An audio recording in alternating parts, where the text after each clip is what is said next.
There's one number that decides how fast your money grows, not your income, not how much you save. This number, and before we get into it, I want you to meet someone. This is my wife, Sarah. She's going to be showing up in these videos from time to time. Just here to keep him honest. Noted. So, this magic number. It's called the Rule of 72. And once you see it, you'll never look at an investment the same way again. Here's the thing most people get wrong. They think growing your money is about how much you put in. But two people can save the exact same amount for the exact same number of years and end up with wildly different results. The difference isn't the amount. It's the rate. Let's say you invest $10,000 at a 4% return versus a 9% return. Same money, same years. At 4%, it takes 18 years to double. At 9%, it takes 8. 10 years of difference, just from the rate. This is where the Rule of 72 comes in. It's a shortcut, one most people never get taught. Take the number 72. Divide it by your rate of return. That tells you, roughly, how many years it takes your money to double. That's the whole rule. 72 divided by 4 is 18 years. 72 divided by 9 is 8 years. Getting a 6% return? 72 divided by 6 is 12. Your money doubles every 12 years.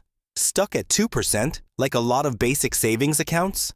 72 divided by 2 is 36 years to double. Same money. Wildly different timelines. That's why the rate matters more than almost anything else in this equation. Let's make this real. With two people, Alex and Jamie each invest $10,000 on the same day in different funds that both average roughly the same 9% a year before fees. Alex spends 5 minutes doing research and picks a low-cost index fund, an expense ratio of just 0.05%. Jamie doesn't think twice about it. Her advisor puts her in a fund that looks almost identical on paper, but it charges 1.1%. On day one, there's no visible difference. Same amount. Same market conditions. Same headline 9% return advertised in the fund brochure. But run the Rule of 72 on their real after-fee returns. And the picture changes. Alex's effective rate lands close to 8.95%. Jamie's lands closer to 7.9%. Fast forward 30 years. Alex's $10,000 has grown to somewhere around $130,000. Jamie's exact same $10,000, same 30 years, same headline return, has grown to around $98,000. That's a gap of roughly $33,000. More than 3 times what she originally invested. Gone. Not because Jamie picked a bad investment. Because of a number that never showed up on the part of the paperwork she actually read. Okay, hold on. This feels too clean. You're acting like the rate is just a number that happens to you, like weather. But something eats into it, right? You might be onto something. I usually am. There's a number hiding inside your rate of return that most people never check. And it can quietly cut years, sometimes decades, off how fast your money grows. It's called the expense ratio. Every investment fund charges a fee just to manage your money. It's called the expense ratio, and it's usually a small percentage, like 0.5% or 1%. Sounds tiny. Here's why it isn't. That fee doesn't get taken once. It gets taken every single year, for as long as you hold the investment. It's not one bite. It's a bite every year, compounding against you. Let's go back to our 9% return. Say the fund charges a 1% expense ratio. Your real return isn't 9% anymore. It's 8%. And 72 divided by 8 is 9 years instead of 8. 1 year doesn't sound like much over one doubling. But stretch that across 30 or 40 years of investing, multiple doublings, and that 1% can quietly cost you tens of thousands of dollars. Sometimes far more. So the number that decides how fast your money grows isn't just the return you're promised. It's the return you're promised minus what you're quietly paying to get it. Now, maybe $10,000 doesn't feel like your situation. Maybe you've got 50,000 in a 401k. Maybe it's already over 100,000. Here's the part that should actually worry you a little. The percentage doesn't care how much money you already have. If Alex and Jamie each started with $100,000 instead of 10, the exact same math applies. Alex's account, growing at that same 8.95%, ends up worth around $1,300,000 after 30 years. Jamie's account, same window, same headline return, growing at 7.9% after her fee, ends up worth around $978,000. That's not a $33,000 gap anymore. That's a difference of more than $300,000.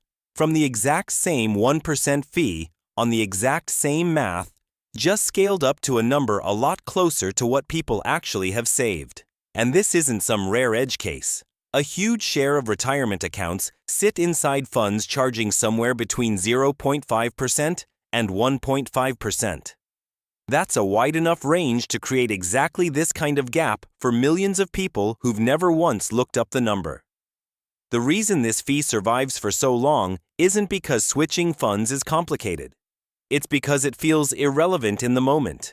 Moving your money around feels like more effort than it's worth for something that looks, on paper, like just 1%. That's the entire gap between what feels urgent and what actually is. Nobody sends you a bill labeled, "Here's what compounding cost you this year." It just quietly shows up 30 years later as the difference between one number and a much smaller one. And the wild part is, fixing it doesn't take 30 years. It takes about 3 minutes, which is exactly what we're doing next. So what do you actually do with this? You don't need to audit your entire portfolio tonight. Just check one number on whatever you're already invested in. The expense ratio. It's public, usually right there in the fund summary. There's no universal cutoff, but a lot of low-cost index funds charge a fraction of a percent. If yours is charging several times that for similar exposure, it's worth asking why. This isn't about chasing the highest return out there. It's about making sure you actually keep the return you're being promised. So here's exactly how to check this for yourself in about 3 minutes. Step 1. Pull up whatever you're invested in, your 401k, your brokerage app, whatever it is. Look for a term called expense ratio, or sometimes just fund fees. Step 2. Compare it to a simple benchmark. A lot of broad, low-cost index funds charge somewhere between 0.03% and 0.20%.